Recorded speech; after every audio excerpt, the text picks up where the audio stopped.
नमस्कार, स्वागत है आपका संसद टीवी पर। मैं हूं मनोज वर्मा और आप देख रहे हैं हमारा खास कार्यक्रम मुद्दा आपका। मुद्दा आपका में आज हम बात करेंगे राष्ट्रपति रामनाथ कोविंद जी के विदाई समारोह की। आज संसद के सेंट्रल हॉल में विदाई समारोह का आयोजन किया गया राष्ट्रपति रामनाथ कोविंद जी के सम्मान में, जिसमें उपराष्ट्रपति एम वेंकैया नायडू जी, लोकसभा अध्यक्ष ओम बिरला जी और प्रधानमंत्री नरेंद्र मोदी जी सहित तमाम गणमान्य हस्तियों ने भाग लिया। केंद्रीय मंत्री इस मौके पर उपस्थित थे, दोनों सदनों के सदस्य उपस्थित थे। इस मौके पर राष्ट्रपति रामनाथ कोविंद जी ने कई महत्वपूर्ण बातें कहीं, कई महत्वपूर्ण संदेश उन्होंने दिए। उन्हीं को समझने की कोशिश करेंगे इस कार्यक्रम में। खास मेहमान मेरे साथ मौजूद हैं राजनीतिक विश्लेषक अवधेश कुमार जी हमारे साथ हैं। अवधेश जी, आपका स्वागत है संसद टीवी पर। साथ ही हम बात करेंगे वरिष्ठ पत्रकार के वी प्रसाद जी से। के वी प्रसाद जी, आपका भी स्वागत है। और हमारे साथ जुड़े हुए हैं वरिष्ठ पत्रकार अशोक टंडन जी। अशोक जी, आपका भी बहुत बहुत स्वागत है संसद टीवी पर। अशोक जी, शुरुआत मैं आप ही से ही करूंगा, क्योंकि राष्ट्रपति रामनाथ कोविंद जी ने अपने विदाई समारोह में कई महत्वपूर्ण बातें अपने संबोधन में कही। उन्होंने खासतौर से राजनीतिक पार्टियों से दलगत राजनीति से ऊपर उठकर राष्ट्र के लिए काम करने का आह्वान किया। इस पहलू को आप कैसे देखते हैं? खासतौर से उन्होंने कहा कि जो विरोध का तरीका है, विरोध हो सकता है, विरोध का अधिकार है, लेकिन एक संवैधानिक राष्ट्र के प्रति एक कर्तव्य भी है। इससे क्या आशय है? देखिए, राष्ट्रपति का पद संवैधानिक है और वो एक तरह से राष्ट्राध्यक्ष होते हैं जी। कमांडर इन चीफ हमारी आर्म फोर्सेस के होते हैं। और वो पूरे 5 साल जो राजनीतिक घटनाक्रम चलता है देश में, उसको बहुत नज़दीकी से देखते हैं, समझते हैं, लेकिन वो कुछ बोल नहीं सकते क्योंकि वो संविधान के दायरे में रहकर ही अपनी कार्यप्रणाली करते हैं। लेकिन विदाई समारोह में कोई भी राष्ट्रपति जाते समय अपने मन की भावनाओं को व्यक्त कर सकता है। उन्होंने इस बारे में लिखा भी है बहुत जी। तो मैं समझता हूँ कि एक दिल से निकली हुई आवाज़ होती है कि देश की राजनीति किस तरह से चलनी चाहिए, क्योंकि देखिए, भारत दुनिया का सबसे बड़ा लोकतंत्र जी। और एक संसदीय प्रणाली में हमने एक छाप छोड़ी है कि हम एक सफल लोकतंत्र है। ऐसे में राज्याध्यक्ष के मन में जो एक पीड़ा रहती है, जैसे वो संसद में जिस तरह के दृश्य देखते हैं या राजनीतिक दलों में उठक पटक देखते हैं, तो उसमें उन्होंने जाते जाते ये जो एक संदेश दिया है, मैं समझता हूँ वो सभी राजनीतिक दलों के लिए मनन का विषय है। लेकिन रामनाथ कोविंद जी के बारे में मैं एक बात जरूर कहूँ। जी। देखिए, हमारे देश में लगातार वरिष्ठ और बहुत महानुभाव पुरुष ऐसे व्यक्ति राष्ट्रपति के पद पर जो हुए हैं आसीन, और उन्होंने बहुत अच्छा लंबा इतिहास छोड़ा है। लेकिन रामनाथ कोविंद से जो एक सिलसिला शुरू हुआ है, जो अभी नए जो राष्ट्रपति पद के उम्मीदवार चुने गए उनका आता है, वो ये है कि इस सर्वोच्च पद पर भी साधारण व्यक्ति, गांव में पैदा हुआ व्यक्ति और समाज के पिछड़े वर्ग से, जी बिल्कुल, वंचित वर्गों से आए हुए संघर्ष करके लोग, जिनको सब समाज से तिरस्कार मिला सदियों तक, ऐसे लोग भी भारतीय लोकतंत्र में सर्वोच्च पदों पर आ सकते हैं। ये सिलसिला जो प्रधानमंत्री नरेंद्र मोदी ने रामनाथ कोविंद जी से शुरू किया था, जिसको हम लगातार बढ़ा रहे हैं, ये एक बहुत महत्वपूर्ण बात है कि भारत की संसदीय लोकतंत्र की जो परिपक्वता है उसको दिखाता है कि ये जो राजनीति है या बड़े पद हैं, ये केवल कुछ एक ऐसे गरिमामय पद पर वही लोग आसीन हो सकते हैं जिनके बारे में यह है कि समाज के वो एक ऐसे वर्ग से आते हैं जो समृद्ध वर्ग है। लेकिन यहाँ जो सिलसिला शुरू हुआ है, समझता इस पर भी एक कहीं ना कहीं ध्यान हमारा जाना आवश्यक था। जाहिर सी बात है जी। जाहिर से अवधेश जी, खास तौर से उन्होंने एक बात और कही अपने संबोधन में कि विरोध प्रकट करने के अनेक संवैधानिक रास्ते मौजूद हैं। और जब वो ये बात कह रहे थे तो उन्होंने खास तौर से महात्मा गांधी जी का भी उल्लेख किया, किस तरह से उन्होंने शांति और अहिंसा पर चलते हुए आधारित सत्याग्रह का इस्तेमाल किया। इससे क्या संदेश देना चाह रहे हैं राष्ट्रपति जी? देखिए, आज राष्ट्रपति ऐसे समय विदा ले रहे हैं जब देश में केवल संसद ही नहीं, शब्दों की हिंसा तो संसद में दिखाई देती है, प्रतिक्रियाओं में दिखाई दे रही है, लेकिन जो आम विरोध है उस जी। विरोध में जिस ढंग की हिंसा पिछले दिनों से हो रही है, मई के बाद से देश ने देखा है, तो विदा होते हुए उनके चेहरे पर जाहिर है उसको लेकर चिंता की लकीरें रही होंगी। उसको उन्होंने व्यक्त किया है कि हम स्वयं को एक संयुक्त परिवार मान के जब विचार करेंगे तो मतभेदों को निपटाने का तरीका भी उसमें से निकलेगा। जी। तो वो उन्होंने कहा, उनके 5 साल का अपना अनुभव ही रहा है। और टंडन जी जैसा बता रहे थे कि राष्ट्रपति की बहुत सीमाएं होती है बोलने में, वैसे तो सीमाएं सबकी हैं बोलने में, सबको अपनी सीमाओं का ध्यान रखना चाहिए। ये राष्ट्रपति पर ही नहीं, सब पर लागू होता है। लेकिन मैं कुछ दूसरी बातें कहना चाहूंगा। देखिए, हम लोग जो आज बैठे हैं तो उनके 5 साल का कार्यकाल पूरा हो रहा है 25 जुलाई को। ये राष्ट्रपति ऐसे हुए हैं, हर राष्ट्रपति के कार्यकाल में कुछ महत्वपूर्ण काम हुए, लेकिन इस कार्यकाल में कुछ जुगांतकारी काम हुए ऐतिहासिक, जिसमें उनकी भूमिका देखने लायक थी। जैसे मैं अब बता रहा हूं कि इनके ही कार्यकाल में ये चूंकि सुप्रीम कमांडर है सेना का, चीफ ऑफ डिफेंस स्टाफ का गठन हुआ, तो जाहिर है उसमें से राष्ट्रपति से भी विचार विमर्श हुआ होगा। और चीफ डिफेंस स्टाफ की दुर्घटना में दुखद मृत्यु भी हो गई, उसके बाद का भी सिलेक्शन हुआ है, उसमें भी इनकी भूमिका निश्चित रूप से, वैसे सरकार का निर्णय होता है, लेकिन राष्ट्रपति के कारण राष्ट्रपति से विचार विमर्श करना उनका सब चलता है। ऐसा नहीं होता है केवल ये नियुक्ति के लिए ही करते होंगे, तो पीछे से एक बड़ी भूमिका इनकी उसमें रही होगी।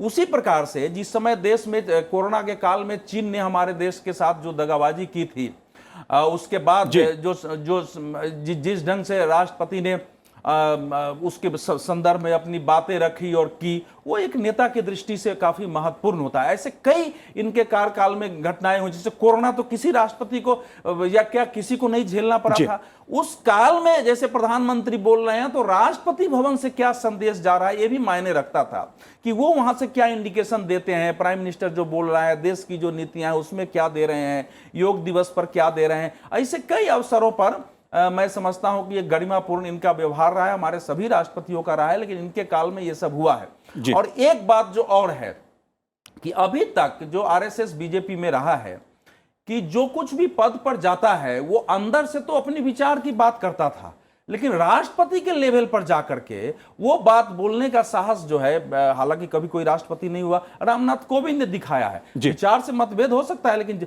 पहला भाषण जो संसद के संयुक्त अधिवेशन का हुआ था उसमें भी उन्होंने पंडित दीनदयाल उपाध्याय, श्यामा प्रसाद मुखर्जी का नाम लिया था। आज जो उनका अंतिम भाषण था उसमें भी नाम लिया था। तो इससे क्या होता है, खत्म कर रहा हूं, इससे क्या होता है कि उनके जो कार्यकर्ता है ना, उनके अंदर जो इन्फिनिटी है, जो एक हीन ग्रंथि होती है अपने विचार, वो खत्म होता है बड़े के लोगों से बोलने से। तो वो ये उनके अपने विचार परिवार की दृष्टि से ये एक कंट्रीब्यूशन। केवी प्रसाद साहब, बदलते हुए भारत की भी एक तस्वीर राष्ट्रपति जी के संबोधन से देखने को मिली। उनकी चिंता जो हमें देखने को मिली कि लोगों को अब पीने का पानी मिल रहा है, स्वच्छ भारत की बात उन्होंने की। ऐसी छोटी छोटी बात जिनसे एक बदलते हुए भारत की तस्वीर हमें दिखाई देती है, कैसे भारत बदलता है, इसको आप कैसे देखते हैं? ये बहुत महत्वपूर्ण है मनोज जी। देखिए, अगर जब आप ये बात कर रहे थे, मुझे याद आया सन 99 या 2000 के लगभग की बात है, जब अटल बिहारी वाजपेयी जी प्रधानमंत्री थे, तब इन्होंने पेयजल के संकट के ऊपर एक बात रखी थी संसद में ही। उन्होंने कहा था कि आज़ाद हो गए 50-52 साल, लेकिन हम आज भी गाँव में पानी नहीं पहुँचा पाए। तो एक बहुत बड़ी विकट समस्या है और इसके ऊपर लगातार काम हो रहा है और अब शायद बहुत तीव्र गति से हो रहा है। और आज कल ही किसी अखबार में एक ऐसा सुर्खियाँ आई थी कि मध्य प्रदेश के किसी ज़िले में या पूरे सब गांव में जल पहुंचा है। तो ये एक बहुत जन समस्या है, जन साधारण के साथ जुड़ी हुई बात है। और जिस तरह से तीव्र गति से चहुमुखी विकास की बात कर रहे हैं और वो कार्यान्वित हो रहा है, तो राष्ट्रपति जी ने देखा अपने कार्यकाल में किस तरह से काम हुआ। और ख़ासकर जैसे अवधेश जी भी जिक्र कर रहे थे, कोरोना काल में भी कई कार्यक्रम हुए हैं जन कल्याण के लिए। तो राष्ट्रपति जी ने उन सबको वहाँ से देखा है कि किस तरह सरकार की नीतियाँ, सरकार के कार्यक्रम, उसके अलावा जो जन कल्याण कार्यक्रम होने चाहिए। क्योंकि अगर हम अपने संविधान की बात करें, वैसे इंडिया का हम एक वेलफेयर स्टेट कहलाए जाते हैं, कल्याणकारी राज्य स्टेट। तो उसमें ये बहुत ज़रूरी है और मेरे ख्याल से उसका संकेत ही नहीं, उसका विवरण एक तरह से राष्ट्रपति जी की आज जो संबोधन था उसमें रहा। जी अशोक जी, अगर राष्ट्रपति रामनाथ कोविंद जी के कार्यकाल की मैं बात करूं तो कई ऐसी उल्लेखनीय घटनाओं घटी, खास तौर से अगर अनुच्छेद 370 की बात की जाए, संसद से वो बिल पारित हुआ और अनुच्छेद 370 हटा। साथ ही अगर राम मंदिर की बात की जाए तो उनका राम जन्मभूमि जाना और वहाँ पर नवनिर्माण मंदिर में दर्शन करना, इसको आप कैसे देखते हैं? देखिए, पिछले कुछ राष्ट्रपतियों के बारे में मैं बिना नाम लिए ये कहना चाहूँगा, और शायद अगर पहला नाम डॉक्टर राजेंद्र प्रसाद का भी मैं लूँ तो उनमें और प्रधानमंत्री में कई मतभेद, ऐसा हमको इतिहास बताता है। जी। और भी मैं नाम ले सकता हूँ, राष्ट्रपति और प्रधानमंत्रियों में इस प्रकार के कई ऐसे क्षण आए, मुद्दे आए जिस पर दोनों में विवाद और मतभेद रहा। लेकिन देखिए, ये द्रौपदी मुर्मू जी तीसरी राष्ट्रपति होंगी जो प्रधानमंत्री नरेंद्र मोदी के काल में, तो एक प्रधानमंत्री लगातार 3 राष्ट्रपतियों के साथ वो एक कार्य करते हैं। और उसमें सबसे महत्वपूर्ण बात ये है कि जो प्रणब मुखर्जी थे वो यूपीए के उम्मीदवार के नाते चुने गए, उनके साथ भी तो ये लगातार जो टकराव नहीं हुआ संवैधानिक पद पर रहते हुए प्रधानमंत्री और राष्ट्रपति के बीच में किसी भी मुद्दे पर, जी। ये भी अपने आप में बहुत महत्वपूर्ण घटना है। आपने रामनाथ कोविंद जी का जहाँ जहाँ जाने का जिक्र किया मंदिर, तो राजेंद्र प्रसाद जी में और नेहरू में सोमनाथ मंदिर को लेकर जो विवाद हुआ था, ऐसा किसी तरह का कोई विवाद ये पिछले 5 साल में हमको दिखाई देता नहीं है। जितने भी विधेयक संसद ने पारित किए, उनमें किसी भी विधेयक पर राष्ट्रपति ने उनको वापस लौटाया नहीं है। अगर इसका इतिहास देखें तो बड़ा लंबा इतिहास है कि बहुत राष्ट्रपतियों ने ऐसे कई विधेयक वापस किए सरकार को जिन पर उनकी एक तरह से मंशा जाहिर नहीं थी। तो ये एक, जिसको हम कहें स्मूथ से फंक्शनिंग जो पिछले 5 साल में हुई है, मैं इसलिए उसी कड़ी में प्रणब मुखर्जी का भी वो समय मिलाकर बात कर रहा हूँ। तो प्रधानमंत्री और राष्ट्रपति के बीच में जितना समन्वय हमने इन 5 सालों में देखा और मोदी जी के 8 साल में देखा, ये भी अपने आप में एक जिसको कहे चर्चा का और एक जिसके बारे में जिक्र करना बहुत आवश्यक मैंने समझा।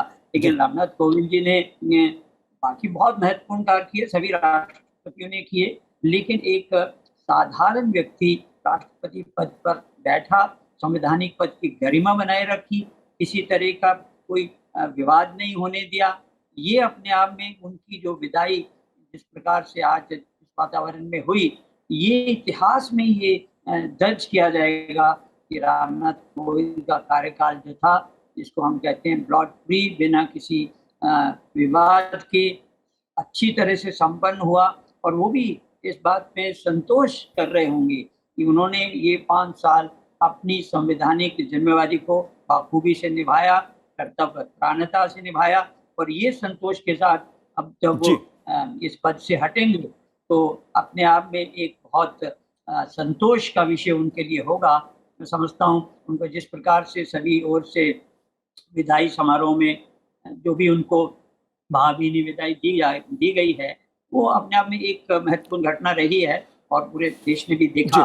तो ये कुल मिलाकर एक हम लोग भी कह सकते हैं पत्रकार के नाते कि मैंने तो कई राष्ट्रपतियों के कार्यकाल को देखा, उसमें जो विवाद हुए उनको देखा, कितने बिल लौटाए गए देखा, लेकिन ये जिस प्रकार से विवाद से बिल्कुल परे हटकर ऐसा कार्यकाल गया है जिस पर किसी प्रकार का कोई दाग नहीं है, धब्बा नहीं है, कोई उंगली नहीं उठा सकता। इतिहास में भी जब उसका जिक्र होगा तो उनको सबसे अशोक जी बहुत महत्वपूर्ण पद पर रहे गरिमामय व्यक्ति के तौर पर। जी बिल्कुल।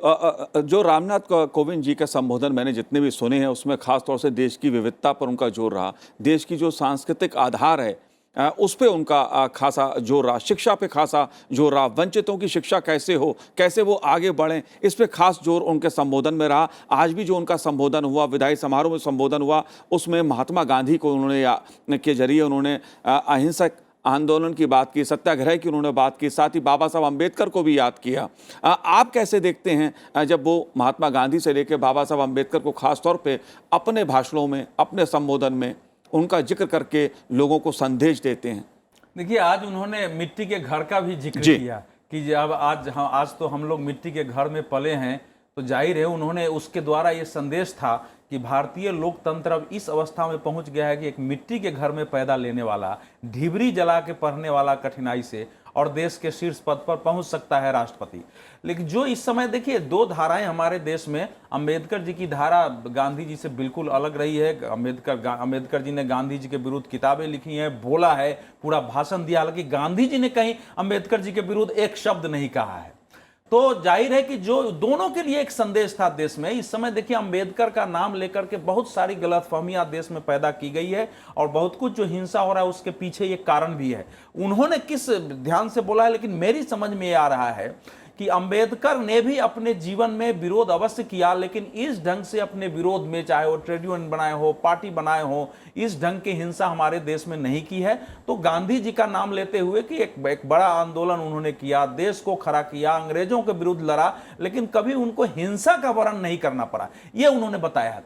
लेकिन चूंकि उनका कार्यकाल है इसलिए मैं कुछ बातें और कहना चाहूंगा। देखिए ये इस मायने में मैं समझता हूं कि 1952 में तो खैर पहली संसद आई थी और तो डॉक्टर राजेंद्र प्रसाद को कई ऐसे विधेयक पर हस्ताक्षर करने पड़े जो ऐतिहासिक थे, लेकिन रामनाथ कोविंद को यह पहला अवसर मिला कि विधेयक पारित होने के पहले 370 को अपने सिग्नेचर से पहले उन्होंने खत्म करने का ऐलान कर दिया और बाद में वो संसद में आके पारित हुआ है, जो 370 की एक बड़ी लड़ाई थी।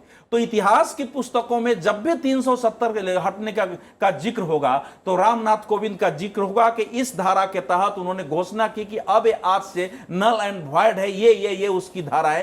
क्योंकि गृह मंत्री अमित शाह भी जब राज्यसभा में आए तो उन्होंने यही कहा कि राष्ट्रपति ने उस पर सिग्नेचर करके उसको अधिसूचित कर दिया है, फिर उसके बाद जो है आई थी। तो ये एक बहुत बड़ी घटना, शायद दूसरे राष्ट्रपति होते तो समस्या पैदा हो सकती 370 के हटाने में। तो इसलिए एक बड़ा कंट्रीब्यूशन उनका रहा। एक शब्द उन्होंने नहीं बोला, चर्चा तक नहीं की कि हम कर रहे हैं। जब संसद में आने के बाद लोगों को पता चला है तो एक बड़ी बात है। दूसरी बात जो उन्होंने की है, हमारे देश में देखिए वैचारिक संघर्ष चलता रहता है, वैचारिक मतभेद होना चाहिए, लेकिन जिसकी जो विचारधारा है उसको पाखंडी नहीं होना चाहिए। अगर उस संघ का है, जनसंघ का है, तो खुल के अपनी बात हो, कम्युनिस्ट है खुल के कहना चाहिए। जब राम जन्मभूमि बनना हुआ तो पहला चंदा रामनाथ कोविंद ने बुला करके तीर्थ क्षेत्र ट्रस्ट वालों को और चेक काट के दिया, पत्रकारों को बुलाया, दिखाया कि हमारा इसके प्रति कमिटमेंट है, और वो अयोध्या भी गए हैं। तो आप कई दृष्टि से जब आप देखते हैं इनके, बाकी तो गए हैं आदिवासियों के बीच, दलितों के बीच जो काम था, बहुत सारी बातें रखी हैं, कठिन समय में भी विपक्ष के नेता भी मिलने गए हैं, तो कोई ये कह के नहीं आ सकता है कि उन्होंने जैसा वो कह रहे थे पक्षपात किया है। तो इसीलिए रामनाथ कोविंद का कार्यकाल भले इस सरकार के कारण ही हो, कई दृष्टियों से ऐतिहासिक माना जाए। जी बिल्कुल। और हर घटना के अपने कुछ संदेश होते हैं, सामाजिक संदेश होते हैं, एकता, देश की एकता अखंडता से जुड़े संदेश होते हैं, देश की जो सांस्कृतिक विविधता है उसके लिए भी संदेश कुछ होते हैं। जाहिर तौर पे राष्ट्रपति रामनाथ कोविंद जी ने वो संदेश दिए हैं। लेकिन एक बात अपने संबोधन में उन्होंने जो वंचित हैं, जो दबे कुचले रहे हैं, उनके लिए भी कही। उन्होंने कहा ठीक है, देश में बहुत बदलाव हुआ है, आदिवासी समाज से महिला राष्ट्रपति बनने जा रही हैं, और वो जिस समाज से आते थे उसका भी उल्लेख करते हुए उन्होंने अपने जिस तरह से मिट्टी के घर में वो रहे और जो उनका संघर्ष भरा जीवन रहा रामनाथ कोविंद जी का, उसका भी समय समय पर उन्होंने उल्लेख किया है। लेकिन उन्होंने कहा कि अभी बहुत कुछ करने की जरूरत है, महिला सशक्तिकरण की दृष्टि से बहुत कुछ करने की जरूरत है। तो वंचितों की चिंता, महिला सशक्तिकरण की चिंता, उसको भी बदलाव के तौर पे लाना चाहते हैं वो।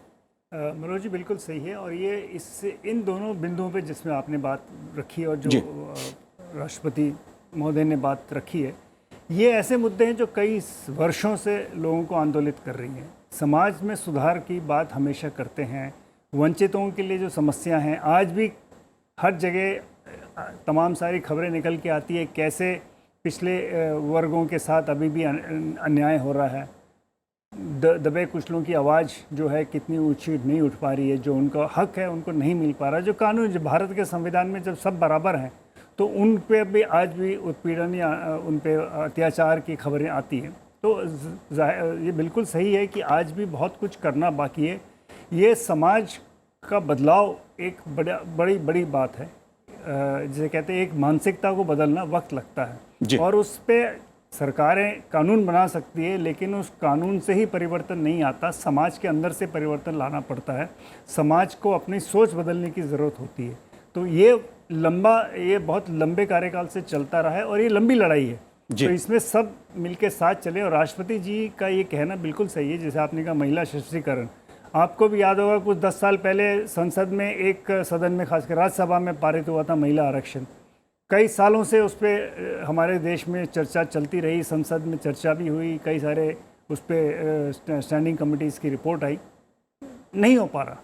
अभी भी उस पर एकाग्रता या उस पर जिसे कहते हैं आम राय नहीं बन पाई। तो कई सारे इस तरह के मुद्दे हैं। तो मेरे ख्याल से ये इन बिंदुओं पे राष्ट्रपति, और हमेशा इनके कार्यकाल में ही नहीं, पहले भी, अगर उनके राष्ट्रपति बनने से पहले जो सांसद थे, उससे पहले जो वो वकालत करते थे वंचित समाज के लिए, वो कहते थे प्रो बोनो काम करते थे, उनकी लड़ाई वो लड़ते थे। तो जी। वो उनका एक व्यक्तित्व रहा है उस पर। जी। अशोक जी, उन्होंने खास तौर से रामनाथ कोविंद जी ने अपने संबोधन में जलवायु परिवर्तन की बात भी कही कि ये वाद विवाद का विषय नहीं है। ग्लोबल क्लाइमेट एक्शन में भारत को अग्रणी भूमिका निभानी होगी। इस ओर उन्होंने संकेत किया, ये संदेश दिया जलवायु परिवर्तन के लिहाज से। इसे आप कैसे देखते हैं? क्योंकि ये ना केवल हमारे देश के लिए बल्कि वैश्विक स्तर पे जो जलवायु को लेकर स्थितियां हैं उसको लेकर भी एक संदेश है। इसे आप कैसे देखते हैं? देखिए, ये तो मोदी सरकार की नीति है और कितने ही अंतर्राष्ट्रीय मंचों पर प्रधानमंत्री मोदी भी ये बात कह चुके हैं।